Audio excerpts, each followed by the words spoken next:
Welcome in to Bears Weekly, powered by IGS Energy, a Chicago Bears network production.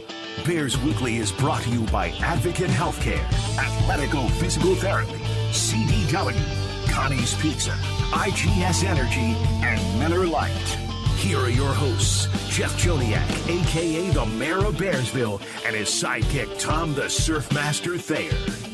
Despite the disparity in records, the Bears head to Baltimore, underdogs against one of the preseason division championship favorites and potential Super Bowl contenders. While the Bears ride a 4-game winning streak, the Ravens have dropped 5 of their first 6 games. We discuss tonight here on Bears Weekly on ESPN 1000 and the Chicago Bears Radio Network with Super Bowl winning Bears guard Tom Thayer. I'm Jeff Joniak, jam-packed show with insights from the Bears coordinators, O-line coach Dan Rochar, quarterback Caleb Williams, our player profile interview with starting left tackle Theo Benedette, and Ravens radio analyst and Pro Football Hall of Famer defensive back Rod Woodson. Dan Briley, Jordan Tredup, Katie Fox, our producers. In studio tonight, Kendra Smith, and the executive producer of the Bears Radio Network is Eric Ostrowski. Tom, it is a packed show. I want to start with the injury report, though, because there's some significant names on there from a Bears perspective that did not practice earlier today, including Cole Kmet and Tyreek Stevenson for a second day, Roschon Johnson as well, but Braxton Jones also not able to practice today with his knee. Yeah, they have Ozzie Trapillo in terms of the backup offensive tackle position that they would need. So they're solid there. I do have concerns about the other guys there, but that's kind of the way the NFL season is, that you got to be prepared for that. And I think this is a coaching staff that has every player at whatever position they play mentally and physically prepared to go out there if their number is called. And every one of those guys, if they get an opportunity to go out there and play, man, they should have the anxiety and the angst of a lifetime getting ready to go and play in this game on Sunday. Limited, Tremaine Edmonds with an ankle, Kyler Gordon groin and calf, DJ hip, and DeAndre Swift with his groin injury. I'm sure that's some leftover soreness from what was a very physical football game. It was. It's been the beginning of a physical football season. And, when you have that early bye week, it gives you a chance early in the season to get over some bumps and bruises that maybe started to happen in training camp. But now you have to have that mental toughness to make sure that you're in it for the long haul from now until the end. All right, from a Ravens perspective, again limited for the quarterback, Lamar Jackson. I anticipate him playing, right? I mean, I've had people from around other NFL cities tell me, I don't think Lamar's playing. I'm like, he's playing. Yeah. They're coming off a bye week as well. Right. So, I mean, they're in it for the long haul, but they're trying to recover from a slow start. And as I sit here as a Chicago Bear fan, alumni, ticket holder, everything else, it aggravates me that the Bears are 6.5-point underdogs, because that means that around the NFL, they're not getting any respect. It's not like they're getting the opportunity to gain a little bit of, reputation in the league about being a good team, because 6.5-point underdogs against the team that's 1-5. Dennis Allen on dealing with the Ravens offense and Lamar Jackson, the coordinator, at the podium earlier today. It's a good football team that we're playing. Obviously I know things haven't gone as well as they would have liked throughout the course of the season, but make no mistake about it, you watch the tape, in particular offensively, this is a good football team. I think they run the ball exceptionally well. They got an MVP quarterback, which makes it, challenging. His ability to not only throw the football, but his ability also to run and create with his feet, causes us a lot of problems. So, and they've got skill positions, skill players all across the board. So, there's a lot to have to contest with this week, in a tough environment going up to Baltimore. So, but yet we're excited about the opportunity. So we're looking forward to it. What's the coaching point on getting Derrick Henry to the ground? Well, look, easier said than done. I think the number one coaching point is how many hats can we get around the ball? If we're expecting one guy to get the ball on the ground every time, that's a tough proposition when you're talking about this guy. So, you've got to be able to hit him. You got to be able to wrap up. Essentially you got to be able to take his pistons away and take his legs away from him in terms of his ability to drive through contact. So, But I think more importantly than anything else, it's like how many hats can we get to the ball? I think that'll be critical. And with Lamar, is getting him to move laterally a good idea? Or Well, I know easier said than done again. rather than just stand there. But yeah, I mean, look, there's a lot of challenges that go along with that. I mean, you can get so paralyzed in terms of not wanting this guy to be a runner, and all of a sudden now you have nothing in terms of a rush, and he's able to stand back there, all day and throw the ball. It'll be a challenge for us in terms of how we have to rush him. Not only how we have to play him from a passing game standpoint, but how we have to play him, in the run game. So there's a lot to contest with there. And of course, the one you're leaning into is Derrick Henry, King Henry. By the way, Lamar's never faced the Bears. He's never played the Chicago Bears in his career. He was sick for a game. Huntley played, completed 72%. He's never played the Bears. So I want to see him. I want to see him play. I do too. I think Dennis Allen understands that no matter what quarterback is going to play, this is still a good football team, and you have to be prepared for whether it's Lamar Jackson or Huntley or Cooper Rush for that matter. I mean, it's a team that you got to go and be ready for that is going to come, and they're going to put up a big fight because, like I said, John Harbaugh is still the alpha male of this locker room. That offense, by the way, was number one in the NFL last year in yards per game, yards per play, yards per pass play, red zone, points per game third, rushing 188 a game. So it's still a lot of talent there. Now let's go to Caleb Williams and beginning with Colston Loveland, working him into the offense. I think he's done a great job personally. I think he's a smart guy, tough football player. I think we've all been able to see that from his days at Michigan to here, and then the safety blanket of a receiver when he's running routes and things like that.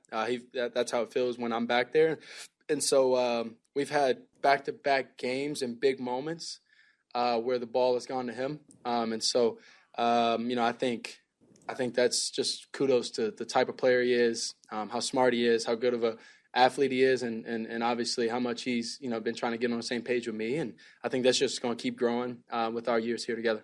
Coach was saying he wants you guys to be more efficient on offense, obviously in the passing game. How close do you think it is to kind of finding that rhythm and consistency? Extremely close. I think you go back and you don't throw the pick, and you complete 2 or 3 of those on the runs, and the efficiency wise is up there with 70%, and so it comes down to super small things, and it comes down to 3 completions, and with being able to be more efficient and keep the team on the field and making plays, and so that's a collective thing. Starts with me, and then it boils down to me being able to give the wide receivers a good ball, them catching it, and creating space for themselves and things like that. So it's a collective thing, but it starts with me, and we've been getting better with on the run, efficiency, and passing wise, and then in the pocket we've been pretty solid, and so we can we start hitting on those on the runs. It opens up the offense because those second plays become big explosive plays after a defense called maybe the perfect defense, or maybe we. Something happened with the up front or anything, and we start hitting on those, and big plays start happening. It looks a lot better than it did last week. Tommy, ended about the efficiency of the offense, and that's something that Ben Johnson is striving to get everybody to. Well, listen, they'll be working on that for as long as Ben Johnson and Caleb are together, because it's never going to be perfect. There's always going to be something to work on. But I'm super encouraged by what I see out of Caleb Williams on a weekly basis. And I know this is probably one of the most important films of himself he'll ever watch, the New Orleans game, because you learn a little something about yourself when the scrambling opportunity presents itself. Should I go and gain positive yards, or am I seeing the architect of the play specifically perfect? And I think that's what this is, a tape that a quarterback could go and watch a number of times and learn something a little different every time. All right, coming up next, Bears left tackle Theo Bennett, the second-year player here on ESPN 1000 and the Bears Radio Network. Jeff Joniak and Tom Thayer chatting about the Bears. It must be Bears Weekly. Well, if it's Bears Weekly, It must be the home of the Bears, ESPN Chicago. This segment of Bears Weekly brought to you by IGS Energy. Jeff and Tom with you here on Bears Weekly. What I see in a player like Theo Benedett is how I introduced myself to Theo in our one-on-one. You'll see it on Game Day Live Sunday at 10:30 on Fox, our pregame show. But Theo Benedett is a player the late John Madden would love. The bloody bridge of the nose. If it were a muddy game, he'd be covered in mud. You just know it. Theo Benedett is our guest here tonight on Bears Weekly. That's I agree. That's the kind of football I love in the backyard, just with your buddies. That's what it is to me. So, yeah, it's a great compliment to even mention Madden's name because that's the ultimate football guy for sure. So, yeah, you're right. I just go out there and have fun. And if I'm not mistaken, as you transitioned from the other sports you played, playing Madden helped you understand better schemes and thinking that way, right? Absolutely. Is that how it all started? Well, I guess so, and I think it's true for a lot of players these days too. I think I read somewhere that more people play Madden than watch the NFL probably. So, so yeah, for sure. I mean, and obviously growing up in Canada, we got Canadian rules too. So that's definitely a good way for me to learn all of the intricacies of the American game too. And I don't want to classify you as just some gritty guy from Canada. To play football in the NFL, you gotta have a really smart football mind. Do you feel you've cleared that gap, so to speak? Definitely feel like I've made a lot of improvement there for sure from when I got into the league. For that first year, obviously, it was just kind of a lot of getting my feet wet, understanding schemes in the professional game.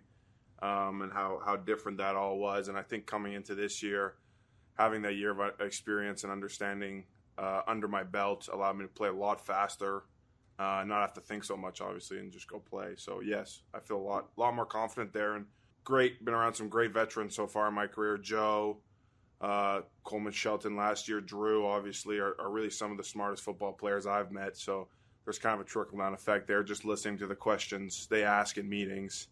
Helps me a lot in terms of processing the game. You're getting your master's. Yeah, that's right. That's master's in offensive line. It's a good way to put it. My mom will like that you said that. Yes, because she's a professor at University of British Columbia, right, correct? Right, yeah. What kind of professor? Law professor. Okay. Yeah. Keep you on the straight and narrow. Exactly. Right? She a big influence on your life? Absolutely. Tell me why. And just growing up, I think she instilled a lot of values of hard work. And she always made sure to tell me just to never quit. That was never a thing in our family where you could take the easy way out. Once you start something, you see it through, and I think that's helped me a lot in my career so far. No easy way out when you get your first NFL start on the road in Vegas against a guy by the name of Mad Max. You guys may have similar personalities. I don't know, but what was that like, honestly, as you step back a smidge to analyze and then had to move over to left side? And, by the way, we're going to start you on Monday Night Football at left tackle in Washington against a very physical and violent defensive line. Yeah. No, that first start for sure, running out of the tunnel. You try and, just stay grounded the whole week, but running out of the tunnel that first start, it really hit me kind of how surreal it all was. Just that big crowd, and obviously so many Bears fans were there too, so that was really cool to have my first start in front of them. And, yeah, I mean, you learn a lot that you just don't get exposed to in practice playing in a game like that and playing against, like you said, a really good rusher and a really good front. So that was really cool, and I think it's just allowing me to just keep building every week. And I felt like this past week against Washington was better, and I was able to correct a lot of the mistakes that kind of I had learned in that Vegas game. So, yeah, I think it's just about building every week and getting better. And, I was really happy with what we put on tape in the run game this week, so just need to, be more consistent with that. I always have these terms about guys that are undrafted. They don't have that first-round pedigree or whatever, and there's this thing, hey, you got to have a first-round left tackle in this league, right? But you come a long way in a big damn hurry. Would you say that's true? Yeah, and I think that gives me a chip on my shoulder for sure because I understand that that's kind of traditionally the thought process there. But, obviously I have a little bit different background for getting to the league that maybe explains why I wasn't selected and followed the path I did. But I think I have the talent to, not only play with the best, but beat the best. So, well, first of all, you got to have that Neanderthal gene, to play the position because this smile and this personality you have. Yeah. On game day, you play now. I like the way you're very violent. Yeah. And you're very athletic. Those two combinations, that can take you a long way. Yeah, for sure. And it's just all about being the hammer and not the nail, I feel like. And that's what offensive line is about. And our trainer, Adam, always jokes about that he says, off the field, I'm a great guy, but I've become a bit of a jerk out there. So well, you have to be. Yeah. In certain situations, it almost feels like it's a matter of survival in there, right? Like, do whatever you can to survive each play against a really good pass rush. For sure, yeah. You just got to keep your body between the rusher and the quarterback for sure. And there's a lot of ways to do that. And sometimes it's not going to look the way, Roshar's coached me to do it, but just got to get it done. Yeah, exactly. All right, tell me about this personality, the smile, the Canadian Eagle, the things you do. Yeah. I got to find out about the worm. Somebody asked me about the worm in high school. Yeah. Where does this all come from? Well, like I said, I had so much fun playing football, and being in the NFL, obviously every day they're long days, so if you can find any time, any chance to bring some levity to it or find ways to, keep a smile on your face, I think not only it helps me, but it can help the team in terms of bringing energy and all that stuff. And, yeah, I mean, obviously last year I wasn't playing as much, so you just find ways. You try to find ways on how to make an impact. So if that's doing your rookie performance or whatever, yeah. The worm? The worm, yeah, that was back in high school. We were playing Vancouver College, who's probably the best team in British Columbia, or at least was at that point. And I had stolen that from Ed Orgeron. Essentially, the idea is there's two guys, they're fishing. They're out ice fishing. And one guy, he can't catch any fish. He's struggling. And the other guy is catching all these fish, and he's bringing all this food back home with him. Finally, one day he goes and asks the guy fishing, he goes, what's your secret? Like, how are you catching all these fish? I can't catch anything. And then he opens his mouth, pulls out a worm for bait and goes, well, I do anything I need to feed my family. So I said to the guys, just like the fishermen, you got to do whatever you have to beat Vancouver College. And then I pulled the worm out of my mouth. Yeah, and I think we lost by 40. But, you need to reassess. Reassess. Exactly. But I will say, anytime there's a camera on you, Yeah. You're out there shaking hands, attaboys, even when you were not playing last year. You have this unique ability to connect with everybody, despite the fact that, hey, you're an undrafted guy coming in here trying to make it. A lot of coaches have keep telling me, it's never too big for him. Yeah, I don't know how conscious that is. Like, you go out there and at the end of the day, it's just football and everything else kind of fades into the background. So just do what I know how to do. How the other sports that you played as a youngster help you? I know you were a goalkeeper in soccer, number one. So it tells me you have good hands. You can adjust. Yeah. So I'm thinking Ben Johnson's got some things cooked up for you down the way. But trying to tell him. Yeah. And there's other sports too you played. Yeah, basketball and the soccer helped me a lot. I think in terms of just being light on my feet. I think it's translated to my footwork and that athleticism. I threw shot put in college too. I mean, that's a really similar motion than being in your pass set. So who knows if maybe there's some. There really is. Too. Yeah. How?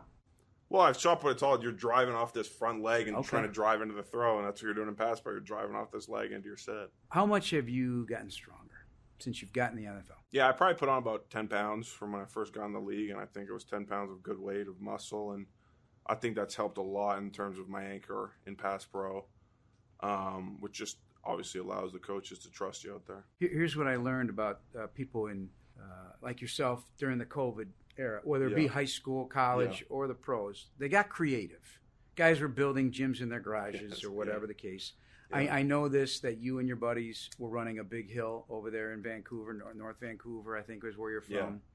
What other unique twists to trying to get strong during that downtime did you use? Yeah, no, it's great you brought that up because I think that was really a huge part of my career was having that year during COVID to just get bigger and stronger because I came into college, I was probably 240 pounds. So, I had my gym I've been training since high school. They'd open it up for me at 10 p.m. I could just go in there, by myself, not have to worry about the distancing. And then, pushing my dad's car up and down the street. And then it was funny you talk about the hill because that's what we did. We'd go every day, run up and down that hill, and then obviously getting here, learning about Walter Payton, that was what he ran all the time, ran the hill. So that was kind of a cool. We got one over there by the Payton Center. That's right. You ever go up there anymore? No, I haven't. I just follow what Mark and Pierre tell me now. But yeah. But and I also, your sister had an old bed spring. Oh, that's true. I forgot about that. Yeah, this is what you're doing. Yeah, I obviously it was tough to get in the gym, especially during that first kind of window of the lockdown. So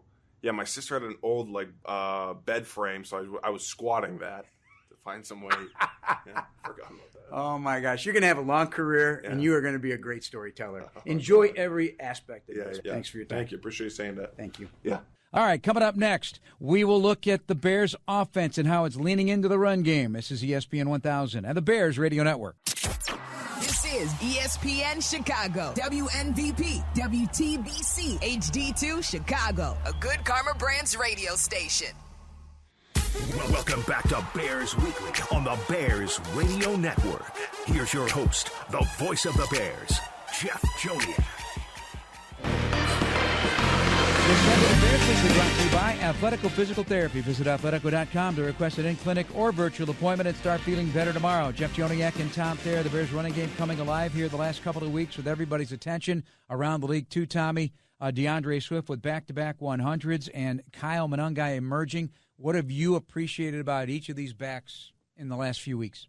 Well, they're trusting the play called. And I think early once the regular season started, it's more of the running backs, and Kyle Monangai and Roschon Johnson weren't healthy, so a lot of it was DeAndre Swift and DJ Moore. But I think they were kind of a tenth of a second slow in their commitment to the hole because they were trying to use their vision as much as they were using the offensive line.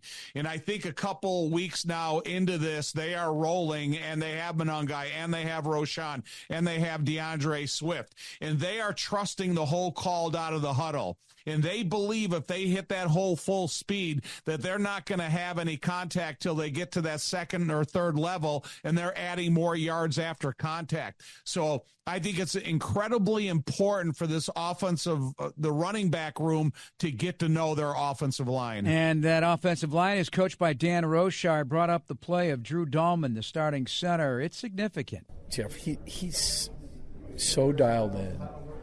And there's so much on his plate with how we identify defense and declare where we're going and all those different things. And he works his fanny off at it. And he continues to grow.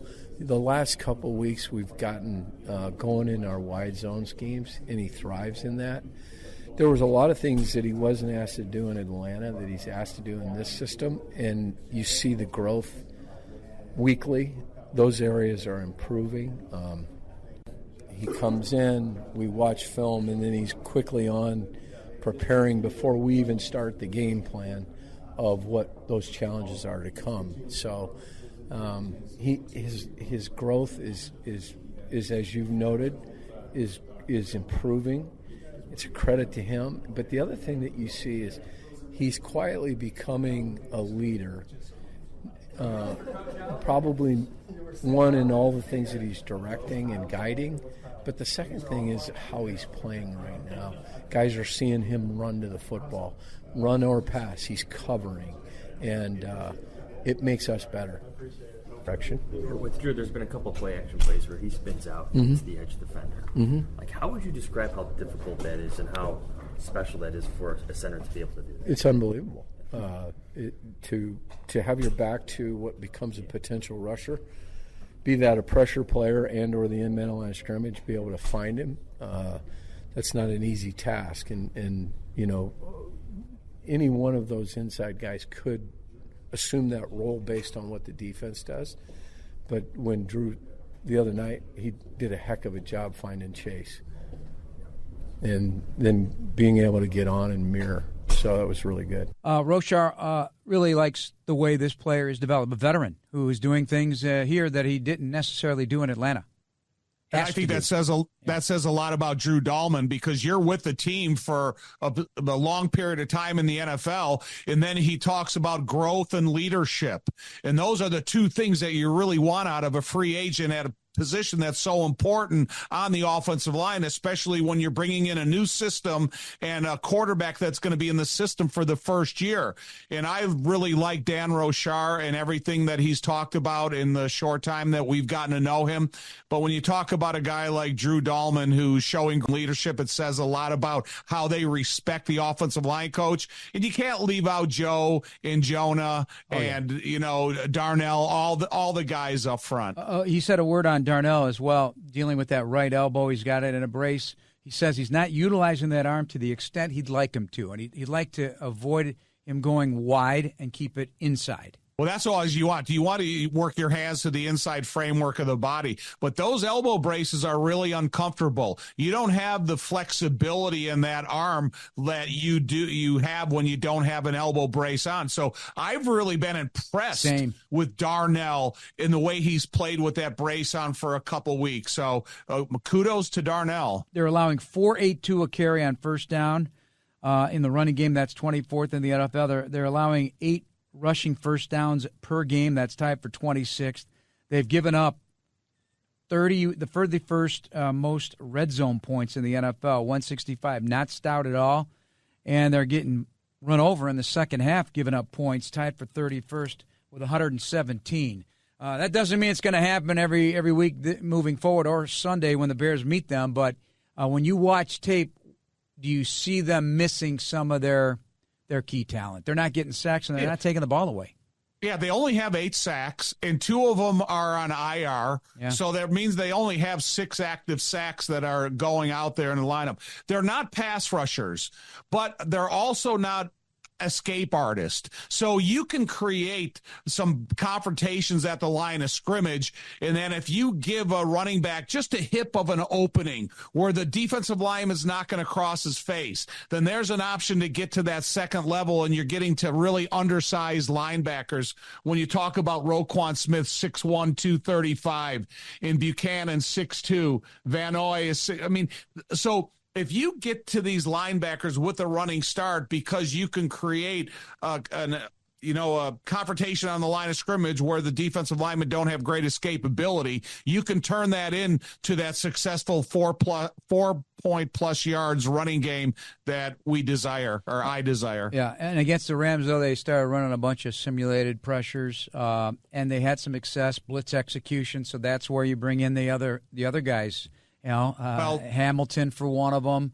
All these guys that are playing in the secondary. Before the year started, everyone thought what they drafted and brought in, with Marlon Humphrey still there and Hamilton, that they would have arguably the finest secondary in the NFL. So when you watch that tape, are we expecting that? Will they continue, in your opinion, to use Kyle Hamilton in that slot closer to the line of scrimmage where he can affect the game?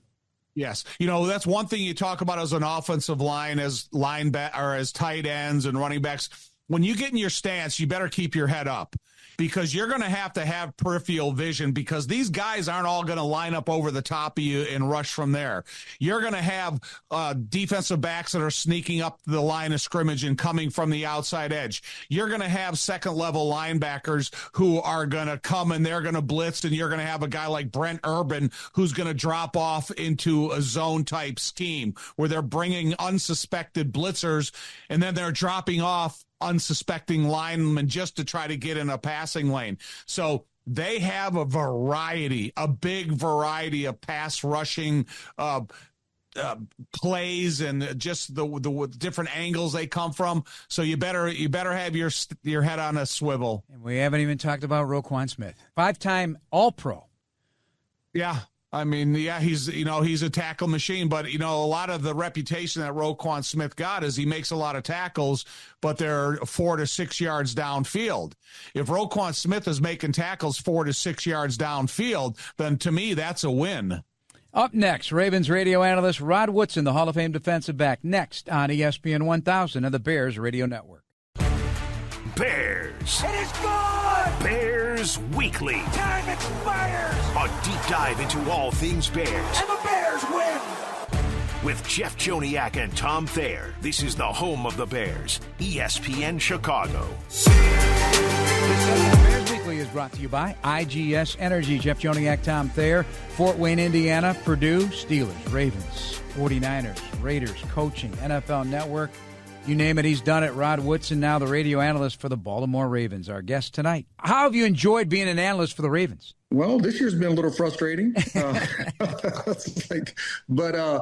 a fun organization, a great organization. Steve Bisciotti's a great owner from the top down. It's a first class place to work, and obviously up to this year, it's been really fun to call because Lamar Jackson's been exciting. The offense has been exciting. The defense has kind of turned it around. This year, not so much. You played corner, you played safety, you've been a coach, you got a football background unlike a lot of others. Okay, now I'm asking you, if you were devising a scheme to slow or to go play against Lamar Jackson, would your defense start front to back or back to front? Well, I think they do complement each other. But with Lamar itself, you have to start up front. And you have to, I mean, it was similar to when we played Barry Sanders. He was the only running back that we ever game planned. And the way we had to do that is like our edge rushers had to like just, there's no speed rushing. So you couldn't get up the field. So you had to get up to where the quarterback was going to be in his pocket or the running back. And you had to kind of keep him in a saucer. So, you know, the saucers are kind of about that size, right? You don't want to be too high. You don't want to be too low because you don't want him to get out of the pocket. So you with Lamar, you got to keep him in. And one of the best teams that ever really do it since I've been watching them and calling their games has been the Pittsburgh Steelers. They've done a really good job of kind of like bottling him into the pocket where he doesn't get to use his feet as much as he wants to extend those plays. So I would say, to answer the question, it would be front end to back end. He's really got a good arm. He's a talented passer. But like you said, you have to have that kind of a contain rush to make sure that he doesn't get outside the pocket. So what do you first look at as a defensive player? Yeah, I tell you what, Lamar, over the time frame that I've been calling the games, he's become a really good passer down the field. His throws down the field used to be kind of flat, and it wouldn't allow his receivers enough time to adjust to the ball. And now he's putting more arc on it. And one of the best guys I've ever played against was Warren Moon, who had a deep, high ball, allowed his receivers to adjust to it and to find the ball in the air. He has become that guy. Obviously, his intermediate passing, he can throw those type of balls. He can throw sidearm. He can do all that stuff. But I think when you're going against Lamar and you're seeing how he's grown in throwing the football, I mean, he doesn't have a bunch of weaknesses, and he's still young. He's only in his 7th year. Right. I mean, this guy hasn't played. I mean, he's played a lot of football, but you would think he's like year 10, whatnot, but he's not. And for Lamar, been in the league for 7 years, he's one of those guys that's gotten better every single year at his position. And I think under Todd Monken, Todd has allowed him or really kind of challenged him to learn the game and the stuff that he likes, he can put into the game plan. And I think that's what we've seen the last several years. And that's one of the main reasons their offense has been so dynamic. And last year it was just crazy talented, running the football, throwing the football. And it all starts with Lamar, because when he's not there, when number 8 isn't behind the center, they don't look like the same offense.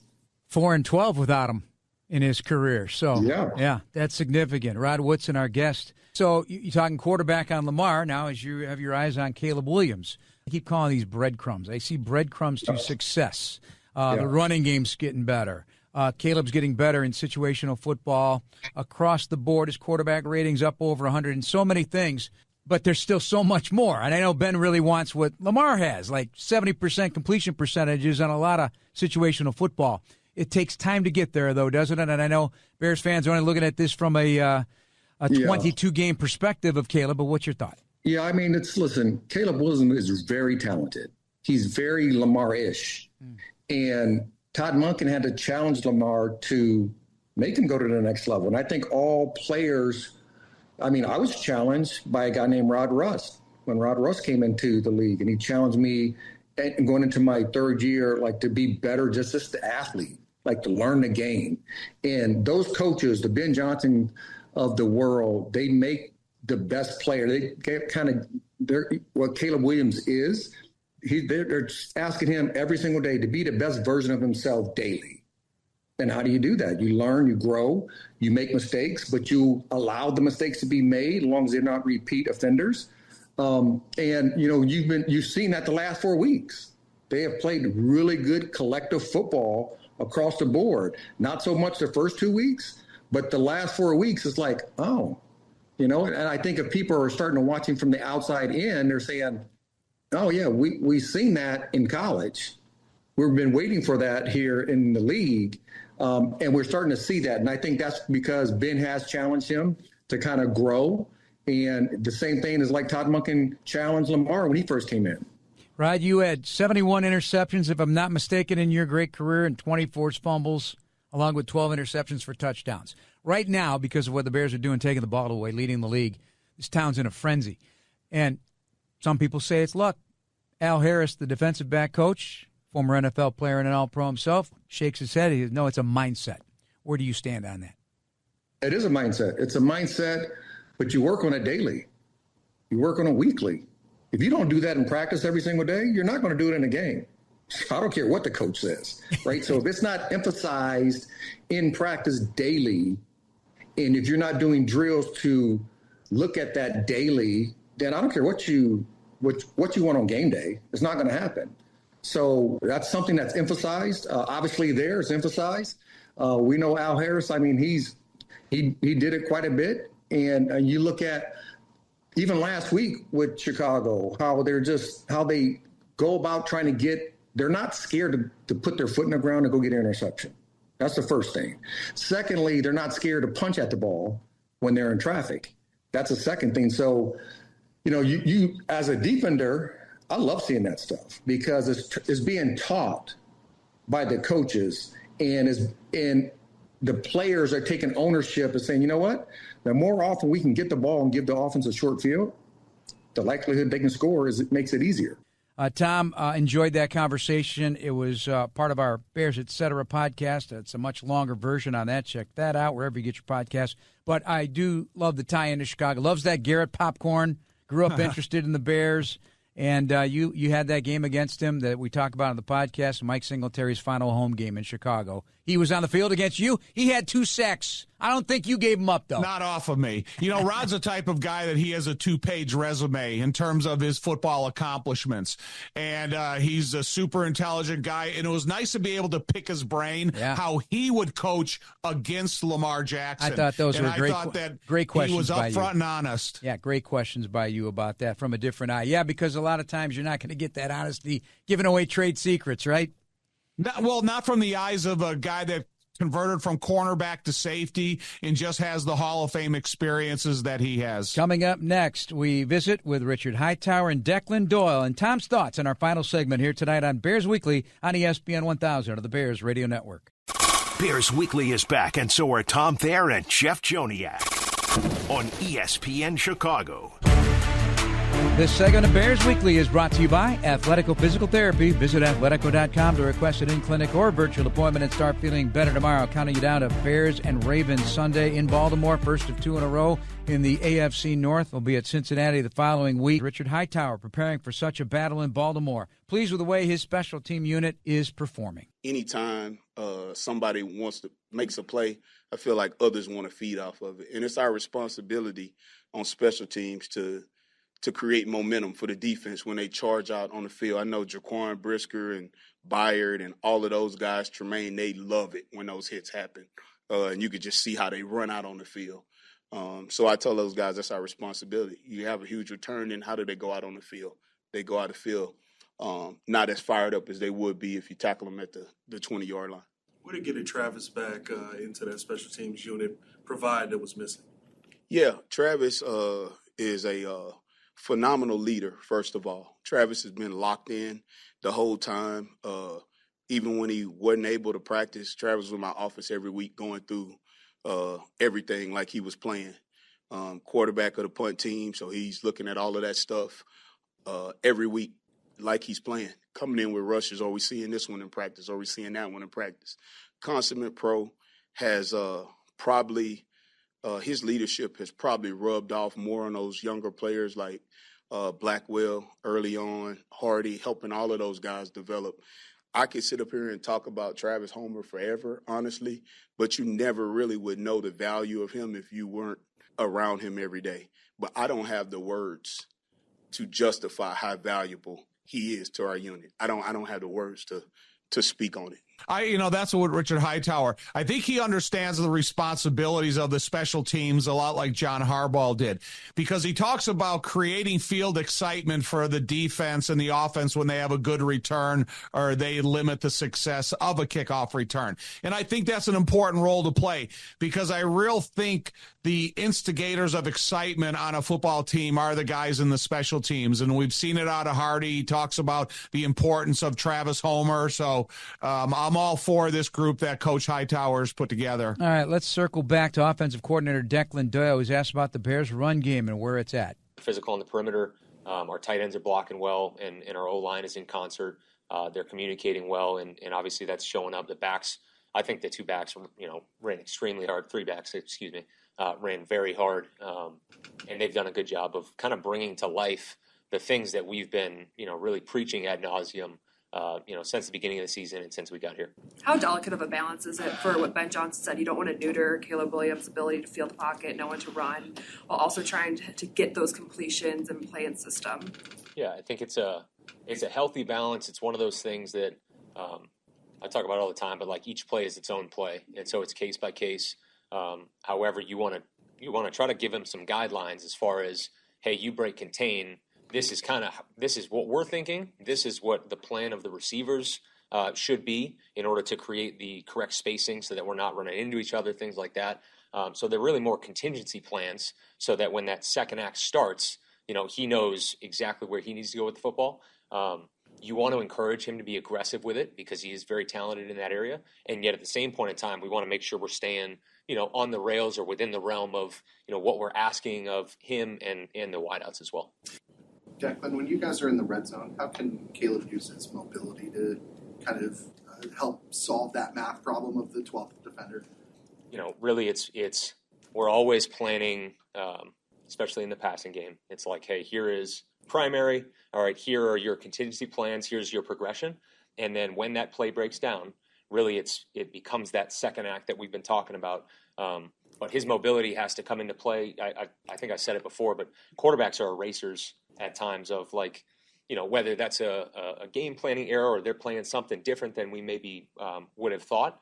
At times, one's not open, two's not open, three's not open, and he's got to go make a play and be special. And, Ben talks about that, like, when is it time to put on that Superman cape and go be special? And at times, he can go do that, and you love seeing it. We saw it in the Minnesota game early in the year, him scrambling and making that play. It's just really coaching him on, when we want to do that and making sure that we've exhausted all options before we do it. It's safe to say the red zone's a good time to go put on the cape? Anytime that it breaks down, it may be time to put the cape on. But, yeah, absolutely. And obviously that's an area that we're working really hard to improve there. That dual backfield of Swift and Monangai, hey, things will change week to week, but I think they've got something cooking there. Tom, do you agree? Oh, yeah. I mean, I really like what I see out of the continuous development of this offense. But, I think that we have to understand that we're going to see this continuous development throughout the whole year and probably into next year, because this is not a system that's going to be perfected within 7-8 weeks.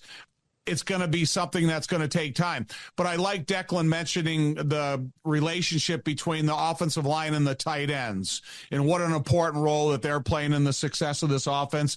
And then talking about every single play is its own play. And that's kind of a cool way to put it, because you're not repeating plays, tens of times in a game. It's that time again.